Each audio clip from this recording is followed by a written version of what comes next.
一中是美国的承诺，相信是不会被动摇。其实是在上海公报当中所做出的一个严肃的承诺，相信呢这个不会被背弃。那自己虽然不会目前不是担任公职哦，但是仍然关系中美之间的关系哦，也致力于这个双方改善关系，在努力当中。王毅也有回应啊，就说其实现在就是依循习近平所提出的相互尊重、和平共处，还有合作共赢，这是中美两国大国的正确相处之道。大陆的外交部也提到了，现在中美两国其实有能力影响世界，所以应该要保持稳定的关系，这攸关全球的世界的和平哦。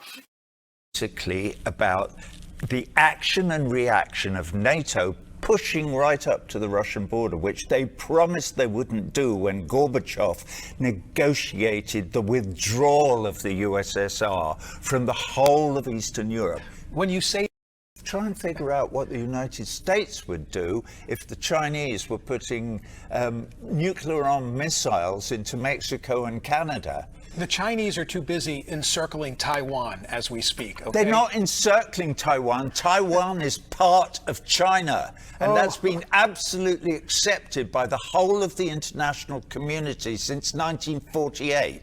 And if you don't know that, you're not reading enough. Oh, my God.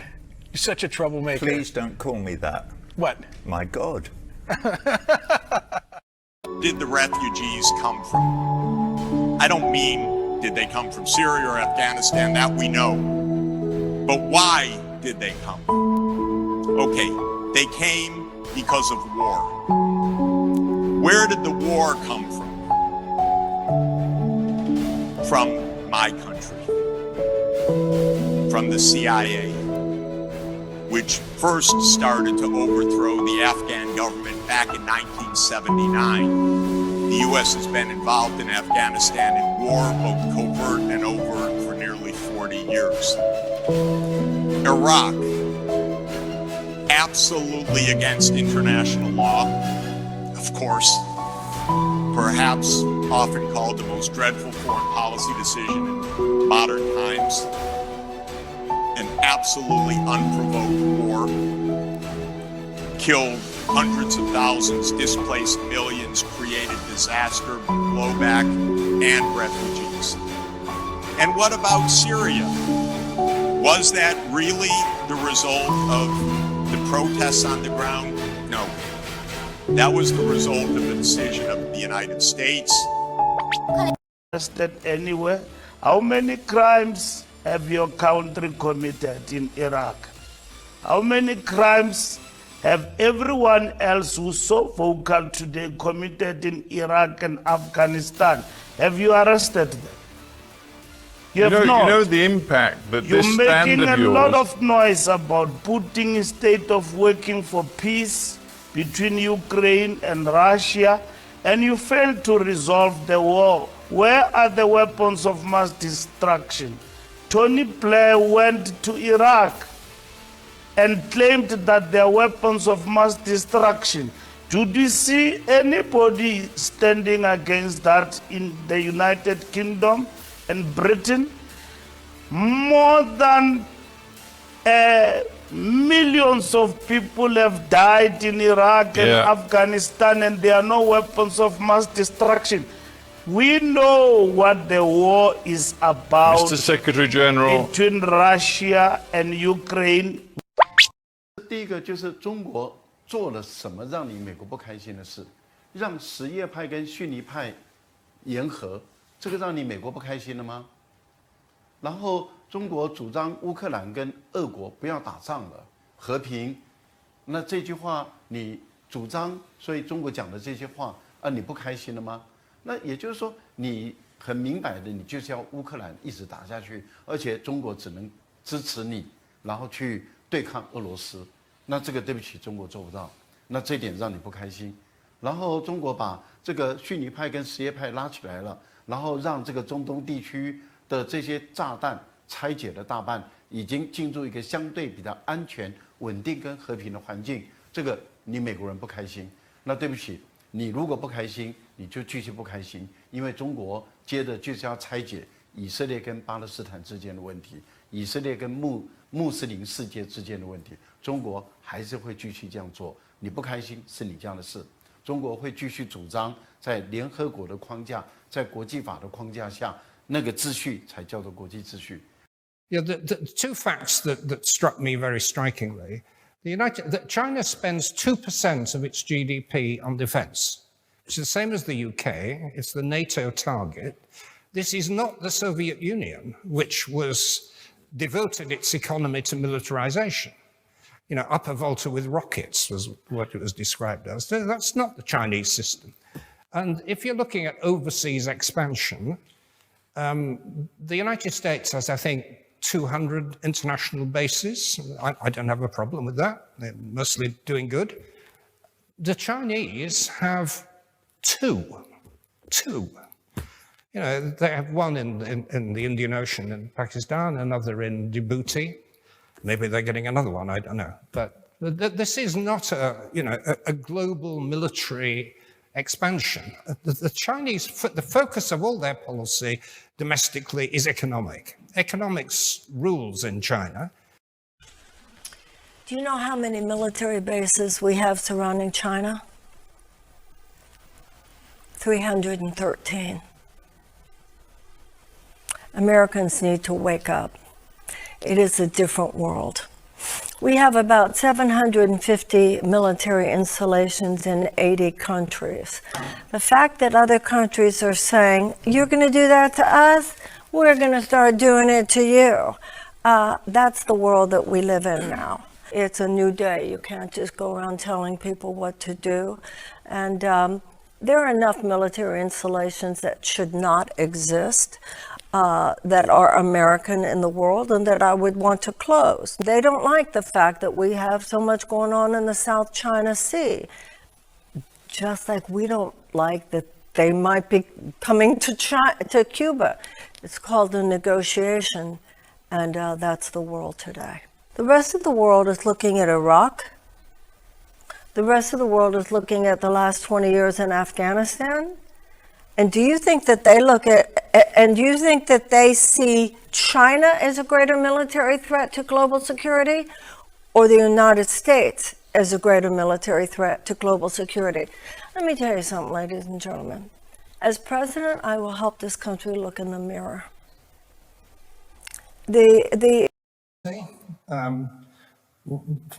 President Xi's now been there for 10 years. He set out his approach very clearly 10 years ago, and we accepted it. And it was set out in a statement he made in Mexico City. He was asked about, what's your relationship going to be with the West? He said, look, we're not going to export revolution. We're not going to export hungry refugees. We're not going to mess with you. Don't mess with us.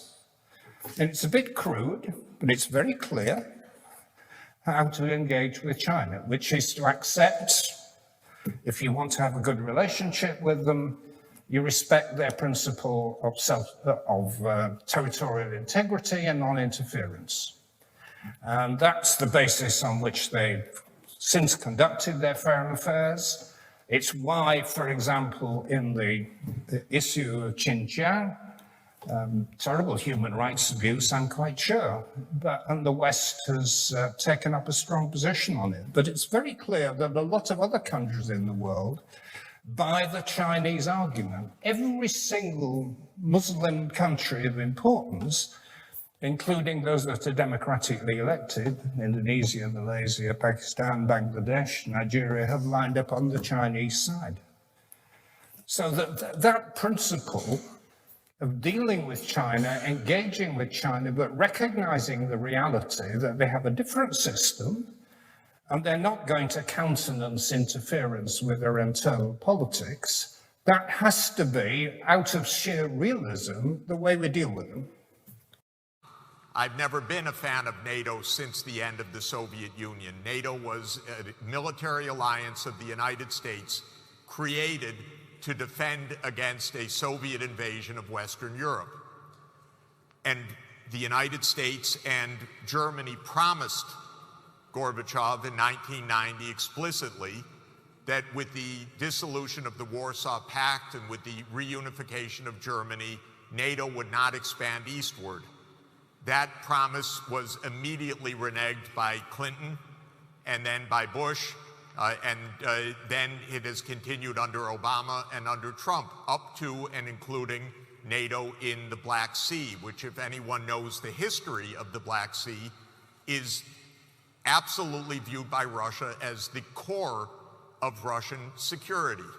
And so it is a pure provocation, in my view.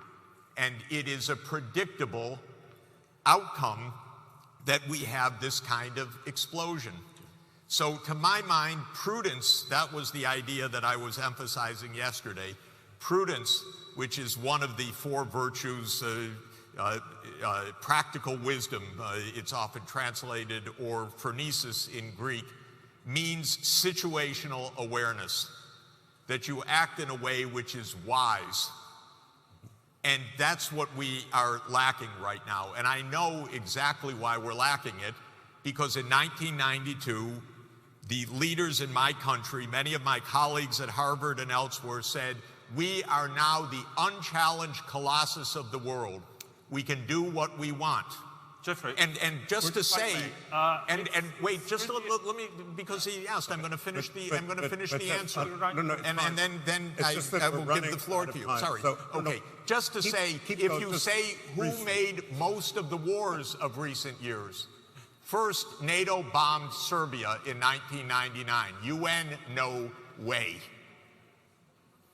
The invasion of Iraq under complete lies, not misunderstanding, but lies. The CIA operation to overthrow Assad in 2009. I think you've answered the NATO mission to overthrow Gaddafi. And then we say, how can anyone launch a war?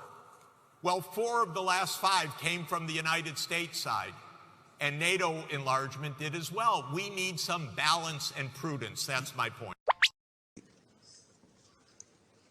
事实上，真正需要反思的恰恰是北约自己。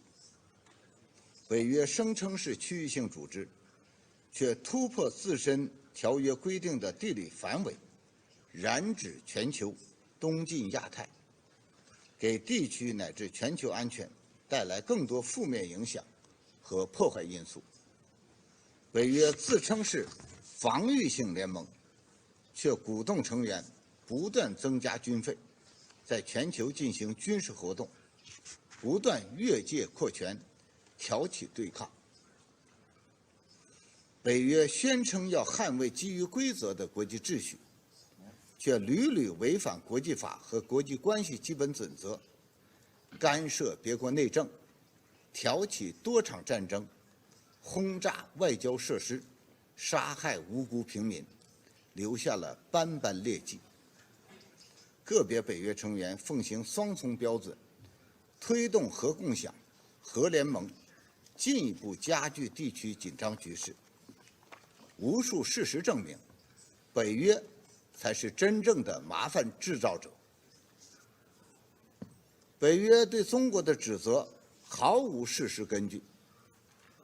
中国是世界和平的建设者，全球发展的贡献者，国际秩序的维护者。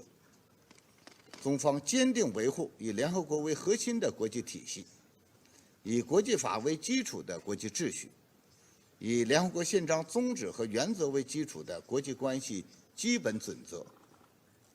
在和平与安全问题上，中国是记录最好的大国。我们从未侵略过别国，从不搞代理人战争，不在全球开展军事行动，不以武力威胁他国，不输出意识形态，不干涉别国内政。试问，北约能做到这些吗？